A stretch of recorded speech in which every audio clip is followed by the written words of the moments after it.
আসসালামু আলাইকুম। মধ্যপ্রাচ্যের চলমান সংঘাত নতুন এক মাত্রা পেয়েছে বলে দাবি করা হচ্ছে।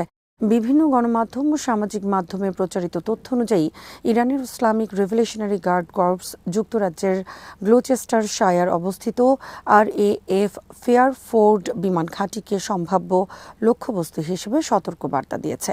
এই ঘাঁটিটি ইরানের সীমান্ত থেকে প্রায় 4000 কিলোমিটার দূরে অবস্থিত।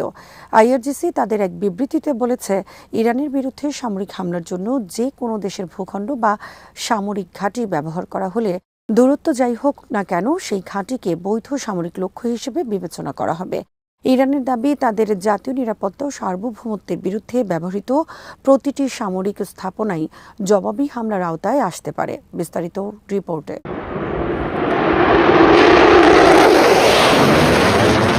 এদিকে পারস্য উপসাগর ও বৃহত্তর মধ্যপ্রাচ্যে যুক্তরাষ্ট্রের সামরিক তৎপরতা উল্লেখযোগ্যভাবে বেড়েছে।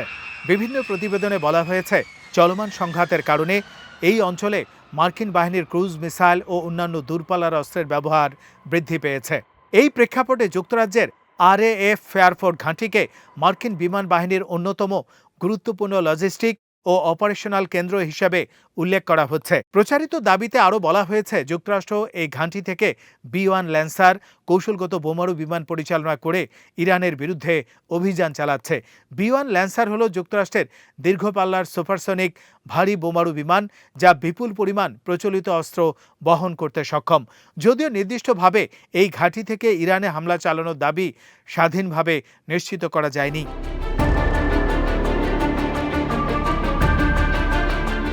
কিন্তু একই সঙ্গে কিছু প্রতিবেদনে দাবি করা হয়েছে যে যুক্তরাজ্যের নতুন প্রধানমন্ত্রী অ্যান্ডি বার্নহ্যাম ক্ষমতায় আসার পর যুক্তরাষ্ট্রকে এই ঘাঁটি ব্যবহারের অনুমতি দিয়েছেন।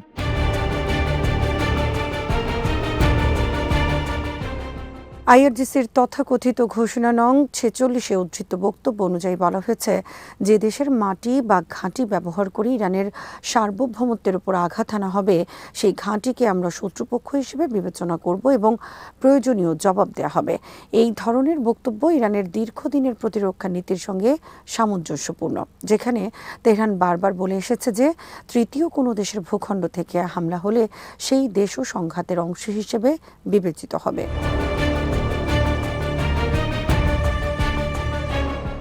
পশ্চিমা ও ইসরায়েলি নিরাপত্তা বিশ্লেষকদের মূল্যায়নে বহুদিন ধরেই বলা হচ্ছে, ইরান তাদের ক্ষেপণাস্ত্র কর্মসূচিতে উল্লেখযোগ্য অগ্রগতি অর্জন করেছে। যদিও ইরানের হাতে 4000 কিলোমিটার পাল্লার কার্যকর ব্যালিস্টিক ক্ষেপণাস্ত্র রয়েছে কিনা সে বিষয়ে প্রকাশ্য ও স্বাধীনভাবে কোনো তথ্যই জানা যায়নি। বর্তমানে ইরানের পরিচিত আংশিক ব্যালিস্টিক ক্ষেপণাস্ত্রের ঘোষিত পাল্লা প্রায় 2000 কিলোমিটার পর্যন্ত। তবে দীর্ঘপাল্লার প্রযুক্তি উন্নয়নের বিষয়ে বিভিন্ন আন্তর্জাতিক মহলে আলোচনা রয়েছে। বিশ্লেষকদের মতে, যুক্তরাজ্যের মতো ন্যাটো সদস্য রাষ্ট্রের মূল ভূখণ্ডে হামলার প্রকাশ্য হুমকি বাস্তবে কার্যকর হলে তা শুধু মধ্যপ্রাচ্য নয়, বরং ইউরোপীয় নিরাপত্তা ব্যবস্থার জন্য বড় ধরনের সংকট সৃষ্টি করতে পারে। এতে ন্যাটো জোটের প্রতিক্রিয়া, যুক্তরাষ্ট্রের সামরিক অবস্থান এবং পুরো অঞ্চলের নিরাপত্তা পরিস্থিতি আরও জটিল হয়ে উঠতে পারে।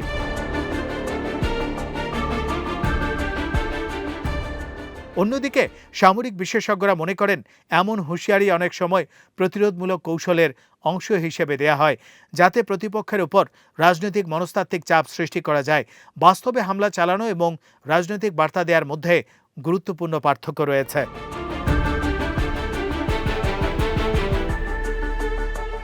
আজ এখানেই শেষ করছি। সমরাস্ত্র, প্রতিরক্ষা ও কূটনীতির নানা তথ্য জানতে চোখ রাখুন বিডি ভিউজ ইনফোটেইনমেন্টে। চ্যানেলটি ভালো লাগলে সাবস্ক্রাইব করুন, সংযুক্ত থাকুন আমাদের ফেসবুক পেজে। আল্লাহ হাফেজ।